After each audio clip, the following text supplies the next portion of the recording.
السلام علیکم ورحمۃ اللہ وبرکاتہ۔ الحمد للہ والصلاة والسلام علی رسول اللہ، اما بعد۔ محترم مشاہدین کرام، میرے بھائی اور دوستوں، میری ماں اور بہنوں، رمضان کا مہینہ آنے کو ہے، ایک ہفتہ اور باقی ہے۔ ہم سب لوگ خوشیاں منا رہے ہیں کہ انشاءاللہ رمضان آئے گا، ہم زیادہ سے زیادہ اللہ کی عبادت کریں گے، قرآن پاک کی تلاوت کریں گے، فرض نمازوں کی پابندی کریں گے، نوافل پڑھیں گے، تراویح پڑھیں گے، قیام اللیل کریں گے، اور سب سے بڑھ کر یہ کہ رمضان کے روزے رکھیں گے، اللہ رب العالمین سے نمازوں میں دعائیں کریں گے، اعتکاف میں بیٹھیں گے، زیادہ سے زیادہ صدقہ و خیرات کریں گے، اور اللہ تبارک و تعالی ہمارے اعمال کو قبول فرمائے گا۔ اور ہم اللہ سے جب توبہ استغفار کریں گے تو اللہ تعالی ہمارے گناہوں سے درگزر کر کے ہمیں جنت میں داخل کرے گا۔ یہ بات ہے، بے شک ہمیں خوشی ہونی چاہیے کہ رمضان آ رہا ہے، ہم اس میں زیادہ سے زیادہ نیک اعمال کریں گے اور اللہ تعالیٰ انہیں قبول فرمائے گا۔ لیکن میں آپ کو موٹی موٹی چند باتیں بہت اہم بتلانا چاہتا ہوں کہ آپ رمضان کے ان اعمال سے پہلے اپنے آپ کو کیسے مسلح کریں گے۔ کچھ 6 باتیں میں آپ سے ذکر کروں گا، ان کے ذریعے سے آپ رمضان کے اعمال کا استقبال کریں، ورنہ آپ کے اعمال قبول نہیں ہوں گے، آپ کا سارا کیا دھرا برباد ہو جائے گا۔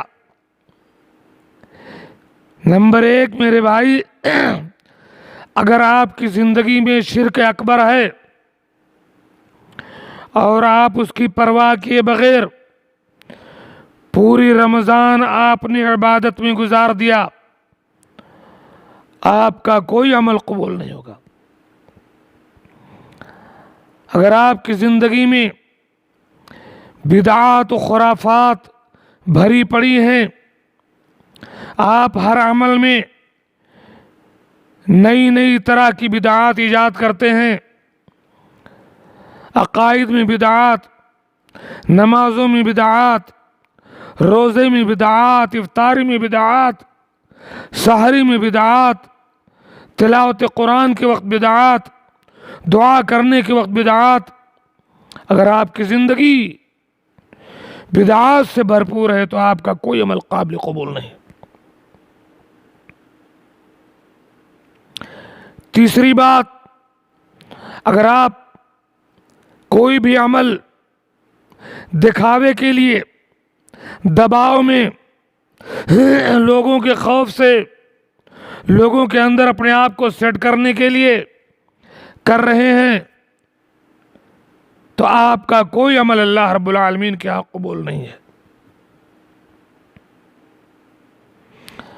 چوتھی چیز، اگر آپ کے دل میں اپنے بھائی کے لیے دشمنی ہے، حسد اور بغض ہے، کینہ اور غبار ہے، تو آپ کا عمل اللہ تعالیٰ قبول کرنے والا نہیں۔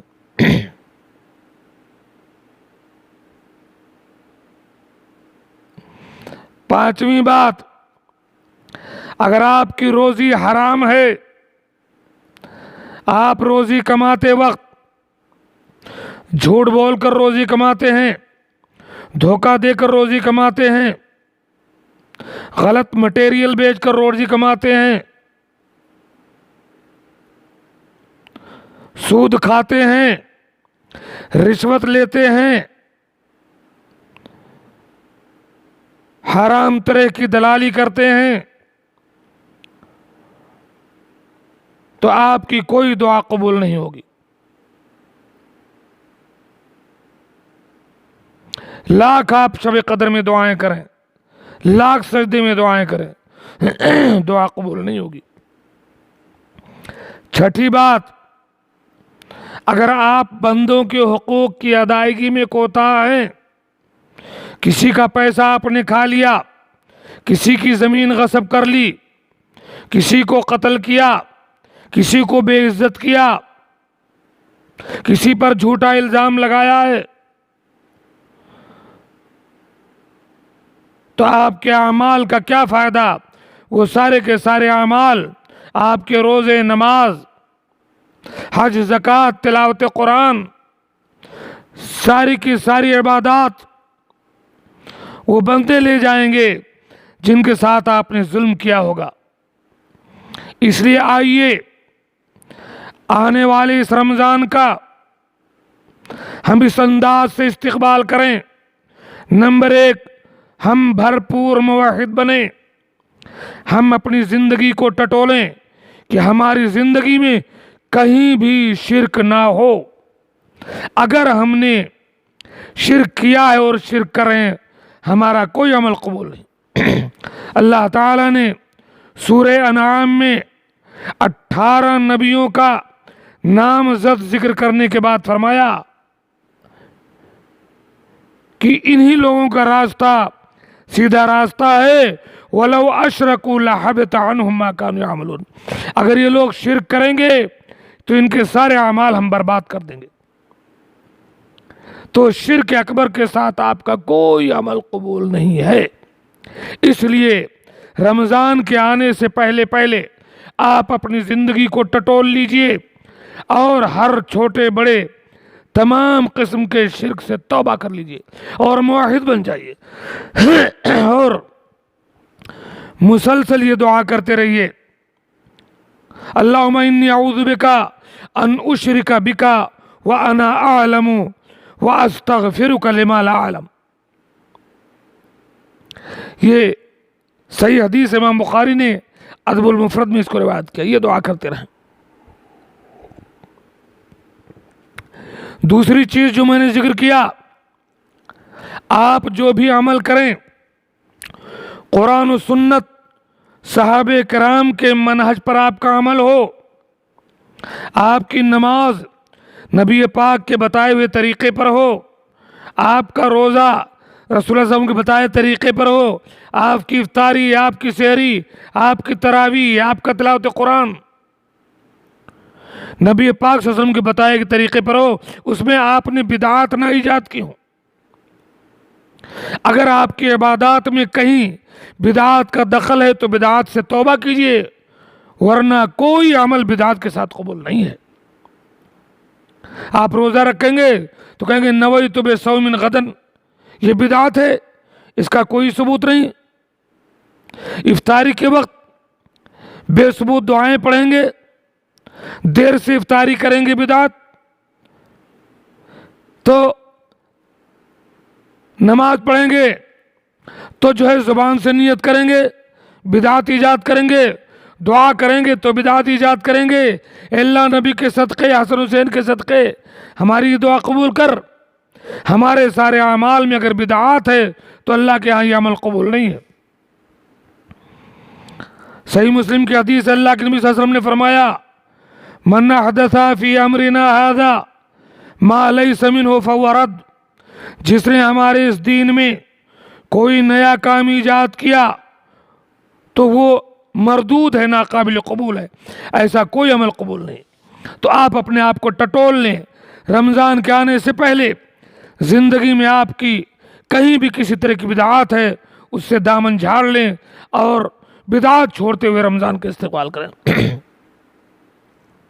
تیسری چیز، اگر آپ کے اندر ریاکاری، دکھاوا، لالچ، خوف، اس طرح کی کوئی چیز ہے، اس چکر میں آپ روزہ رکھتے ہیں، اس دکھاوے کے لیے تلاوت کرتے ہیں، سماج میں اپنا امیج بنانے کے لیے عمرہ کرتے ہیں، تو قابل قبول نہیں۔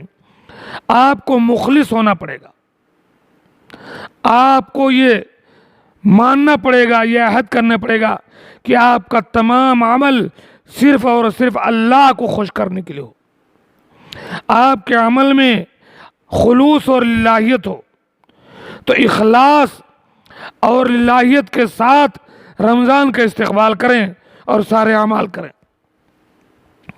اللہ تعالیٰ سورہ بینہ میں فرماتا ہے وما امروا الا لیعبدوا اللہ مخلصین لہ الدین، لوگوں کو تو حکم ہے کہ وہ اللہ کے لیے مخلص ہو کر کے اللہ کی عبادت کریں، دکھاوا نہیں، لالچ نہیں، دباؤ نہیں۔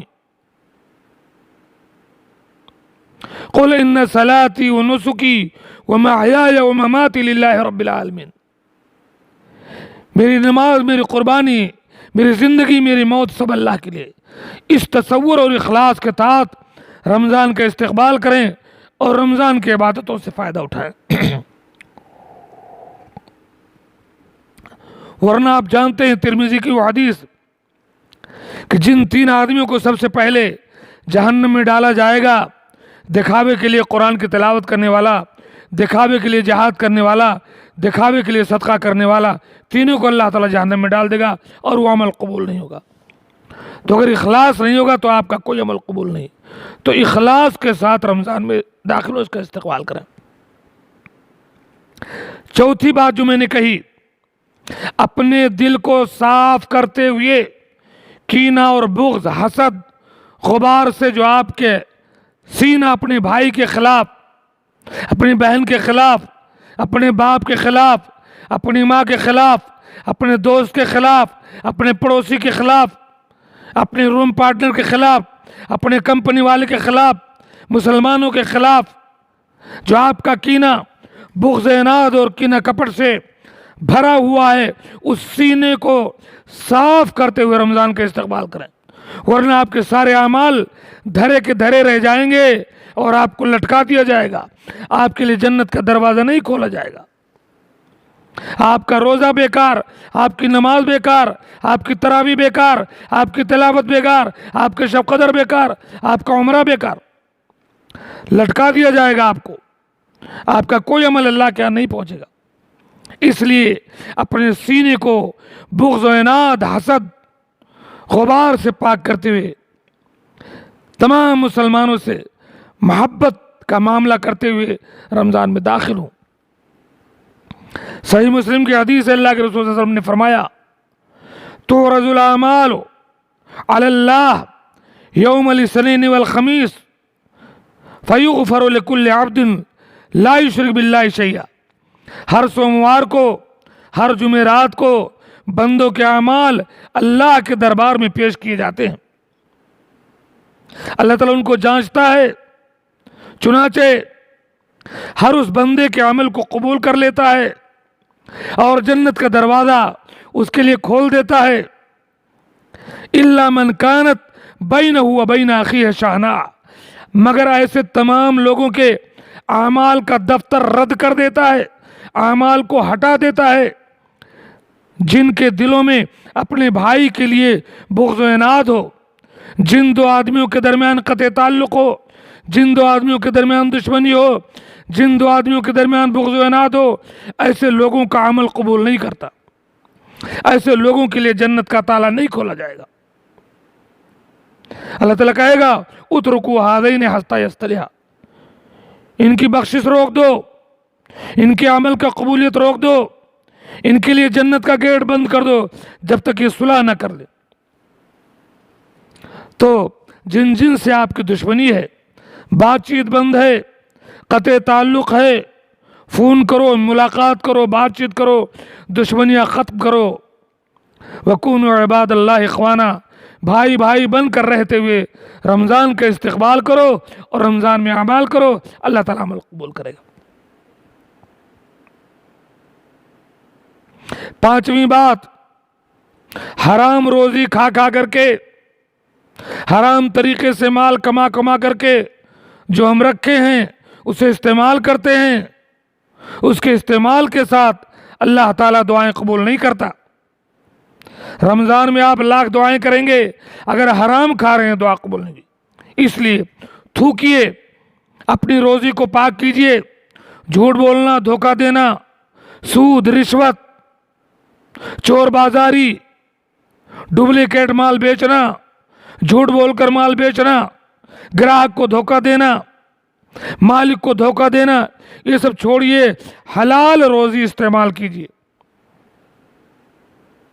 آپ کا کھانا حلال ہو، آپ کا پینا حلال ہو، آپ کا پہننا حلال ہو، آپ کی غذا حلال ہو، آپ کی سواری حلال ہو، آپ کے بچے حلال کھائیں، تب اللہ تعالیٰ دعائیں قبول کرے گا۔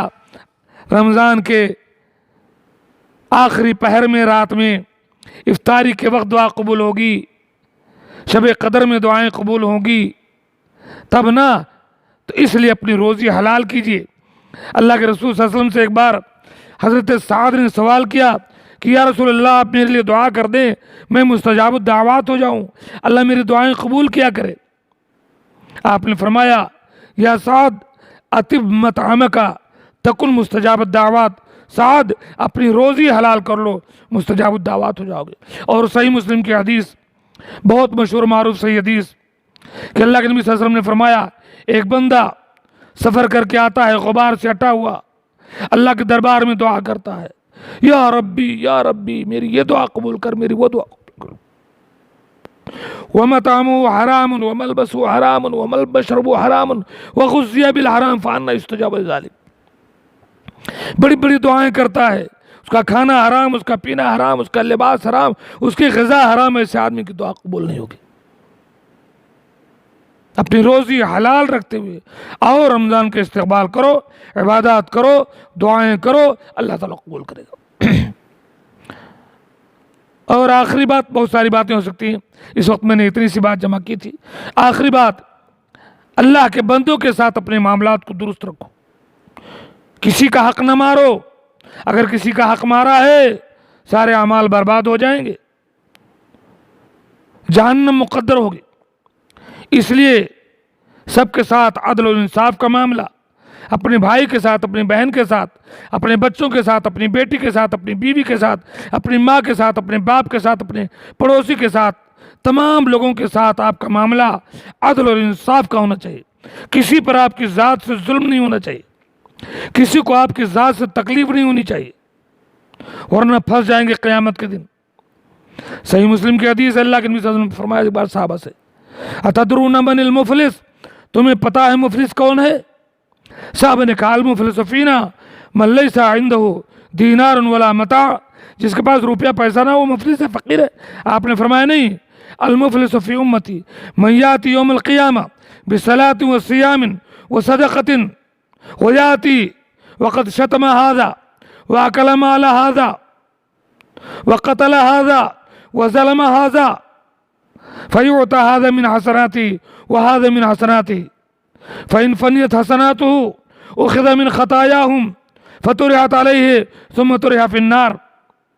میری امت کا مفلس وہ ہے جو قیامت کے دن نماز، روزے، صدقات لے کر کے آئے گا، لیکن اس حال میں آئے گا کسی پر ظلم کیا ہوگا، کسی کو گالی دی ہوگی، کسی پر الزام لگایا ہوگا، کسی کا حق مارا ہوگا، کسی کو قتل کیا ہوگا۔ چنانچہ جن جن لوگوں پر اس نے ظلم کیا ہے وہ آئیں گے قیامت کے دعوے دار بن کر کے، اللہ تعالیٰ اس کی تمام نیکیاں ان دعوے داروں کے درمیان بانٹ دے گا۔ اگر اب بھی اس کا ظلم باقی رہا تو ان لوگوں کے گناہ اس پر لاد دے گا اور اس کو جہنم میں ڈال دے گا۔ میرے بھائی اور دوستو، اپنے معاملے کو درست رکھتے ہوئے، کسی پر ظلم نہ کرتے ہوئے آؤ رمضان کا استقبال کریں۔ المسلم من سلم المسلمون من لسانہ و یدہ، مسلمان وہ ہے جس کی زبان سے اور ہاتھ سے دوسرا مسلمان محفوظ رہے۔ اللہ تعالیٰ ہمیں رمضان کے مبارک ساعات اس کی رحمتوں، اس کی بخششوں اور اس کی برکتوں کے ساتھ ڈھنگ سے استقبال کرنے کی توفیق دے۔ ہم شرک سے توبہ کر لیں، بدعات سے توبہ کر لیں، ریاکاری سے توبہ کر لیں، بغض و حسد سے توبہ کر لیں، حرام کمائی سے توبہ کر لیں، ظلم سے توبہ کر لیں، ہم موحد ہو جائیں، ہم سنت کے متبع ہو جائیں، ہم مخلص ہو جائیں، ہمارا دل صاف ہو جائے، ہم رزق حلال استعمال کریں، ہم عدل و انصاف سے کام لیں۔ اللہ تعالیٰ ہمیں اس کی توفیق دے، آمین۔ والسلام علیکم ورحمۃ اللہ وبرکاتہ۔